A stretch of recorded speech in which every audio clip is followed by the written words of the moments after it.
So dear students, in this video we are going to discuss about some problem which are related to our laws of indices. So നമ്മൾ loss of indices പഠിച്ചു.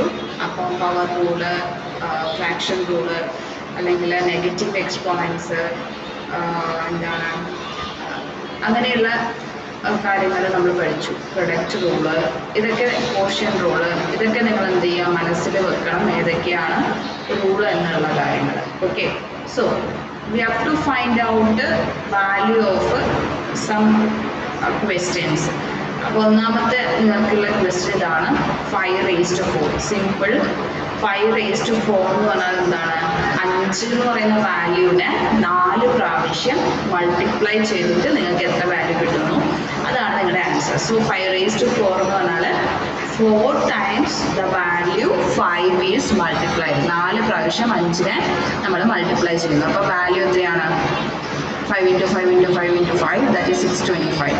Next, 3⁻² into 3⁵. Next question, 3⁻² into 3⁵. അപ്പോൾ നിങ്ങളും ഇതിൻ്റെ കൂടെ തന്നെ നിങ്ങൾ notes എഴുതിയെടുക്കുക. അപ്പോൾ 3⁻², 3⁵ എന്ന് പറഞ്ഞാൽ ഇവിടെ രണ്ടും നമ്മൾ മൾട്ടിപ്ലൈ ചെയ്യുകയാണ് ചെയ്യുന്നത്. ഇവിടെ സെയിം ബേസ് ആണ്, 3 തന്നെയാണ്.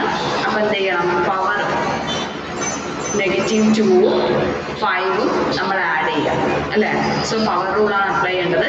That is x⁻m into x⁻n എന്നുള്ള ഫോമാറ്റിലാണ് ഇപ്പോൾ ഉള്ളത്. അപ്പോൾ x⁻m ബേസ് സെയിം ആണ്, ബേസ് 3 തന്നെയാണ്, അല്ലെങ്കിൽ ഇവിടെ എക്സ് തന്നെയാണ്. അപ്പോൾ രണ്ട് വാല്യൂവിൻ്റെയും എക്സ് തന്നെയാണ്. സോ എന്താണ് വരിക? x⁻m + n. ഇവിടെ എക്സ് എന്ന് പറയുന്ന സ്ഥാനത്ത് ഞാൻ നേരത്തെ പറഞ്ഞതുപോലെ നിങ്ങൾ റൂള് പഠിച്ചു വെക്കുക. എന്നിട്ട് എന്താണോ എക്സ്, എം, എൻ അത് എഴുതുക. സൈഡിലോ മറ്റോ കുറിച്ച് വെച്ചാൽ മതി. ഓക്കെ, ഒരു വൈറ്റ് പേപ്പർ ഉണ്ടെങ്കിൽ ഇങ്ങനെ റൈറ്റ് സൈഡിൽ ഒരു ചെറിയൊരു ബാർ വരയ്ക്കുക. നമ്മൾ ചെറിയ ക്ലാസ്സിൽ ചെയ്ത പോലെ റഫ് വർക്ക് ചെയ്യാൻ വേണ്ടിയിട്ട്. അപ്പോൾ അതിനകത്ത് നിങ്ങൾ ചെയ്താൽ മതി. Okay, so x⁻m into x⁻n. So x⁻m + n. Okay, so x⁻m + n. അപ്പം ഇവിടെ 3⁻² ഇൻറ്റു 3⁵ എന്ന് പറഞ്ഞാൽ 3⁻² പ്ലസ് രണ്ടാമത്തേൻ്റെ പവർ ആഡ് ചെയ്യാം, 3⁻² + 5. അപ്പോൾ 5 - 2 എന്ന് വരും. That is equal to 3. Okay, അപ്പോൾ ഒന്ന് നെഗറ്റീവ് ഒന്ന് പ്ലസ് ആകുമ്പോൾ വലുതൊന്നും ചെറുത് വെച്ചിട്ട് വലുതിൻ്റെ ചിഹ്നം. സോ 3⁻3 ദാറ്റ്സ് ഈക്വൽ ടു 27 എന്ന് കിട്ടും. ഇനി അടുത്തൊരു ഇതെന്ന് വെച്ചാൽ 5⁻1/3 ഇൻറ്റു 5⁻5/3. ഇത് എന്താണ്? നേരത്തെ അതേ പവർ റൂള് തന്നെയാണ്. അപ്പോൾ രണ്ടും ആഡ് ചെയ്യാം. ഈ പവേഴ്സ് തമ്മിൽ ആഡ് ചെയ്യാം. 1/3ഉം 5/3ഉം ആഡ് ചെയ്യാം. ബേസ് 5 തന്നെയാണ്. So 5⁻1/3 + 5/3 that is equal to 5⁻6/3. Okay, 5⁻6/3. 6/3 എന്ന് പറഞ്ഞാൽ എന്താണ്? 2/1. 6/3 എന്ന് പറഞ്ഞാൽ 2/1 എന്നാണ്. അപ്പോൾ 5² = 25. ദെൻ അടുത്തത് നമ്മൾ പറയുന്നത് 2⁻2 ഡിവൈഡഡ് ബൈ 2⁻3. അപ്പോൾ ഇത് ഉള്ളത് കോഷ്യൻ റൂളാണ്. അല്ലെങ്കിൽ നമുക്ക് പറയാം x⁻m divided by x⁻n. So ഇവിടെ ബേസ് സെയിം തന്നെയാണ്, 2 തന്നെയാണ്, പവർ മാത്രമാണ് ഡിഫറൻസ് ഉള്ളത്. ഓക്കെ, അപ്പം എന്ത് ചെയ്യുക? x⁻2 - m. Okay, that is x⁻m - n. X എന്ന് പറയുന്ന സ്ഥാനത്ത് 2 ആണുള്ളത്. എമ്മിൻ്റെ സ്ഥാനത്ത് -2ഉം എന്നിൻ്റെ സ്ഥാനത്ത് 2ഉം. അങ്ങനെ തന്നെ എഴുതി നോക്കുക, എന്നാൽ കുറച്ചും കൂടി ഈസി ആയിരിക്കും. ഓക്കെ, അപ്പോൾ ഇത് ഏത് ഫോമാറ്റിലാണുള്ളത്? മൈനസ് എന്നാണ്. ഒറ്റ ഇത് മാത്രമേ ഉള്ളൂ, മൈനസ് വരും അല്ലേ? ഡിവൈഡഡ് ബൈ നമ്മൾ ഇൻറ്റു ചെയ്യുമ്പോൾ എക്സ് എന്ന് പറയുന്ന പോലെ 2 മാർക്ക് ഉണ്ട്, ഇങ്ങനെ 2 വരയുണ്ട്. ഇവിടെ 1 വരയേ ഉള്ളൂ. സോ മൈനസ് എന്ന് നോക്കുക. ഓക്കെ, അപ്പോൾ എന്ത് വരും? ബേസ് 2. ഇവിടെ എക്സിൻ്റെ സ്ഥാനത്ത് 2, എമ്മിൻ്റെ സ്ഥാനത്ത് എത്രയാണ്? -2. അപ്പം -2 - 3. Okay, so 2 raised to minus 2 minus 3 that's equal to 2 raised to minus 5. ഇനി നമുക്കിത് എങ്ങനെ എഴുതാം? ഇപ്പോൾ 2 raised to minus 5 എന്ന് പറയുന്നത് x raised to minus m എന്ന് പറയുന്ന രീതിയിലാണുള്ളത്. അപ്പോൾ നമുക്കത് എങ്ങനെ എഴുതാം? 1 by x raised to m. Okay, ഇതിൻ്റെ റെസിപ്രോക്കൽ എടുക്കുക. ഇതിപ്പം എക്സ് റേസ് ടു മൈനസ് എമ്മിൻ്റെ റെസിപ്രോക്കൽ എന്ത് വരും? 1 by x raised to minus m. അപ്പോൾ അതിൻ്റെ അകത്ത് നമ്മൾ 1 by x raised to minus m വരുമ്പോൾ അതിൻ്റെ റൂൾ ഇങ്ങനെയാണ്. റെസിപ്രോക്കൽ എടുത്തു കഴിഞ്ഞാൽ ഈ പവർ എന്താവും? പവർ പോസിറ്റീവ് ആവും. ഓക്കെ, നമ്മളത് പഠിച്ചതാണ്.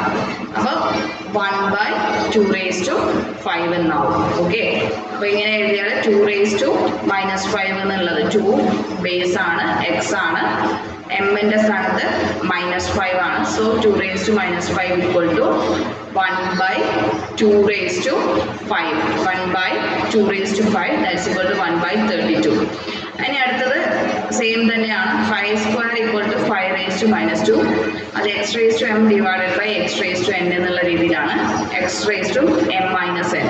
അപ്പോൾ x എന്ന് പറഞ്ഞാൽ 5 ആണ്, m എന്ന് പറഞ്ഞാൽ 2 ആണ്, n എന്ന് പറഞ്ഞാൽ -2 ആണ്. അപ്പോൾ എന്ത് ചെയ്യാം? x 5 raised to m 2 minus -2 എന്ന് വരും. That is x raised to 2 minus -2 that's equal to 5 raised to 4 that's equal to 625 എന്ന് വരും. ഇനി നമ്മൾ അടുത്ത ക്വസ്റ്റ്യൻ ആണ് 4 raised to 3 whole raised to 1 by 3. 4 raised to 3 whole raised to 1 by 3. അപ്പോൾ ഇതെന്ത് രൂപത്തിലാണുള്ളത്? x raised to m whole raised to n. x raised to m whole raised to m whole raised to n. അപ്പോൾ അത് നമുക്ക് എങ്ങനെ എഴുതാം? x raised to mn, x raised to mn, അല്ലെങ്കിൽ x എന്ന് പറഞ്ഞാൽ 4, m എന്ന് പറഞ്ഞാൽ 3, n എന്ന് പറഞ്ഞാൽ 1 by 3. അപ്പോൾ നിങ്ങൾ അങ്ങനെ എഴുതിപ്പോയാൽ നിങ്ങൾ റൂളും അതുപോലെ തന്നെ വാല്യൂവും നിങ്ങൾ സബ്സ്റ്റിറ്റ്യൂട്ട് ചെയ്താൽ നിങ്ങൾക്ക് പെട്ടെന്ന് ആൻസർ കിട്ടും. അപ്പോൾ 4 raised to 4 എന്ന് പറഞ്ഞാൽ x raised to m എന്ന് പറഞ്ഞാൽ 3 ആണ്. അപ്പോൾ 4 raised to 3 into 1 by 3 അല്ലേ? 3 into 1 by 3. അപ്പോൾ അത് 3 into 1 by 3 എന്ന് പറയുമ്പോൾ 3 by 3 എന്ന് വരും. 3 by 3 that is equal to 4 raised to 1. 4 raised to 1 equal to 4. Okay. Then ഇതും സെയിം ക്വസ്റ്റ്യൻ തന്നെയാണ്. 5 raised to -2 whole raised to -1. That is x raised to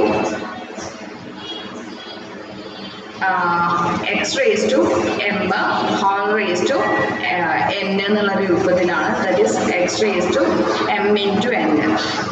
അപ്പോൾ എന്ത് വരും? x എന്ന് പറഞ്ഞാൽ 5 ആണ്, ആൻഡ് പവർ രണ്ടും മൾട്ടിപ്ലൈ ചെയ്യുകയാണ് വേണ്ടത്. -2 into -1. Okay, so -2 into -1 that's equal to 2. 5 square equal to 25. Then നമ്മൾ പറയുന്നത് x y whole raised to 5. x y whole raised to 5 എന്നാൽ എക്സിനും ഈ 5 ബാധകമാണ്, ഈ 5നും ഈ 5 ബാധകമാണ്. അതായത് ഈ 5 എന്നുള്ളത് ഈ എക്സിനും വൈക്കും കോമൺ ആയിട്ടുള്ളതാണ്. അപ്പോൾ നമുക്ക് ഇങ്ങനെ എഴുതാം: x raised to 5 y raised to 5, x raised to 5 y raised to 5. Same നമ്മൾ ഇതേപോലെ തന്നെ എഴുതുമ്പോൾ ab by c whole cube.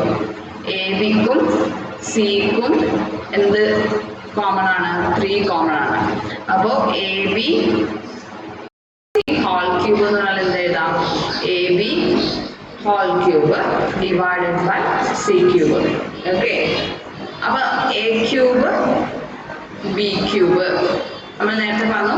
x y whole raise to 5 എന്ന് പറഞ്ഞാൽ എങ്ങനെ എഴുതാം? x raise to 5 y raise to 5. അതുപോലെ തന്നെ a b ഹോൾ ക്യൂബ് എന്ന് പറഞ്ഞാൽ എന്താ എഴുതാം? a cube b cube whole raise to a cube b cube divided by c cube. അപ്പോൾ ഇത് ഏത് രൂപത്തിലാണുള്ളത്? x by y whole raise to m, that is x raise to m divided by y raise to m. Okay, അപ്പോൾ നമുക്ക് a cube b cube divided by c cube എന്നുള്ള രീതിയിൽ ഉത്തരം കിട്ടും. ഇനി നെക്സ്റ്റ് സിംപ്ലിഫൈ ചെയ്യാനാണ്. അപ്പോൾ ഇത് കാണുമ്പോൾ എന്തോ സംഭവം പോലെ തോന്നും, വലിയ കാര്യമൊന്നുമില്ല. 3a² b into 5 a cube b cube. 3a square b into 5a cube b cube. അപ്പോൾ എന്താ ചെയ്യേണ്ടത്? ഒരേപോലെയുള്ള വാല്യൂസ് നമ്മൾ ആദ്യം മൾട്ടിപ്ലൈ ചെയ്യാം. അപ്പോൾ ഒരേപോലെയുള്ള വാല്യൂസ്, ഇപ്പോൾ 3 ഒരു റിയൽ നമ്പർ ആണ്, 5ഉം ഒരു നമ്പറാണ്. അപ്പോൾ 3ഉം 5ഉം ഒരുമിച്ച് എഴുതാം. ഇനിയോ എ സ്ക്വയർ എ ക്യൂബ്, അത് ഒരുമിച്ച് എഴുതാമല്ലോ. A square into a cube. അതുപോലെ തന്നെ ബി എന്ന് പറഞ്ഞാൽ ബി റേസ് ടു 1, അതുപോലെ തന്നെ ബി റേസ് ടു 4. ഓക്കെ, അപ്പോൾ നമുക്ക് ഇങ്ങനെ എഴുതാം. 3 into 5 into A raise to 2 into A raise to 3 into B raise to 1 into B raise to 4. അപ്പോൾ നമ്മൾ ഇതിനകത്ത് ഒരേ കളറിലുള്ളത് ആദ്യം മൾട്ടിപ്ലൈ ചെയ്യുക. 3 ഇൻറ്റു 5 എന്ന് പറഞ്ഞാൽ എത്രയാണ്? 15 ആണ്. അപ്പോൾ A square into a cube എന്ന് വരുമ്പോൾ അവിടെ ബേസ് സെയിം ആണ്. ബേസ് എത്രയാണ്? എ ആണ് അല്ലേ? ഇത് ഏത് രൂപത്തിലാണുള്ളത്? ഒന്ന് ആലോചിച്ച് നോക്കി, ഏത് രൂപത്തിലാണ് ഉള്ളത്? X raise to M into X raise to N. X raise to M into X raise to N. So X raise to M plus N. അപ്പോൾ ഇവിടെ എക്സിൻ്റെ സ്ഥാനത്ത് എ ആണ്, എമ്മിൻ്റെ സ്ഥാനത്ത് 2ഉം എന്നിൻ്റെ സ്ഥാനത്ത് 3ഉം. അപ്പം എന്ത് ചെയ്യണം? A raise to 2 + 3 into B raise to 1 + 4. അപ്പോൾ ബി റേസ് ടു എന്താണ്? ബി റേസ് ടു ബി എന്ന് പറഞ്ഞാൽ ബി റേസ് ടു 1. ഓക്കെ, അത് അവിടെ നമ്മൾക്കറിയാം. അപ്പോൾ അത് 1 നമ്മൾ ഒരിക്കലും കൊടുക്കില്ല. സോ ബി റേസ് ടു 1 എഴുതാം. അപ്പോൾ ബി റേസ് ടു 1 + 4. അപ്പോൾ ഇത് നമ്മൾ സോൾവ് ചെയ്താൽ എന്ത് കിട്ടും? 15 A raise to 5 B raise to 5. So നമുക്ക് ഇങ്ങനെ എഴുതാം. 15 A raise to 5 B raise to 5. Okay.